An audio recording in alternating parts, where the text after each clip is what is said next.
সমালোচনা আমরাই জন্ম দেই। আপনি যদি উপদেষ্টা নাহিদকে দেখেন, সে যখন পদত্যাগ করেছে সে নিজেই কিন্তু তার ব্যাংক হিসাব জনগণের সম্মুখে নিয়ে এসেছে। এর আগে কতজন পদত্যাগ করেছে যারা তাদের ব্যাংক হিসাব জনগণের সম্মুখে নিয়ে এসেছে? সাধারণভাবে রাষ্ট্রীয় পদে বা রাষ্ট্রীয় যারা প্রজাতন্ত্রের কর্মচারী তারা আমরা হিসাব নিকাশ সামনে নিয়ে আসতে চাই না, যে কারণে আমরা সমালোচনার শিকার হই। নাহিদের মতো দৃষ্টান্ত স্থাপন করে সকলেই তার ব্যাংক হিসাব জনগণের সামনে উন্মুক্ত করবেন, এটাই আমাদের প্রত্যাশা। দেশ যখন স্বচ্ছতায় থাকবে তখন দেখা যাবে দেশের অগ্রগতি অনেক এগিয়ে যাবে। এবং আমরা 1971 সালে স্বাধীনতা অর্জন করেছি, কিন্তু অর্থনৈতিকভাবে স্বাধীনতা কি অর্জন করেছি?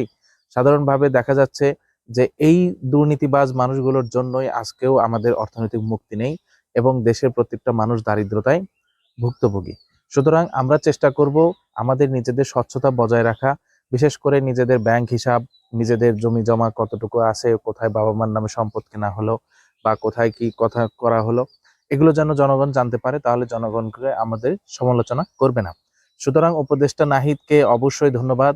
উপদেষ্টা নাহিদের মতো আমরা সবাই তাদের নিজেদের ব্যাংক হিসাব অবশ্যই জনগণের সামনে তুলে ধরবো, যাতে নিজেদের জন্য কোনো সমালোচনার জন্ম না হয়। ধন্যবাদ।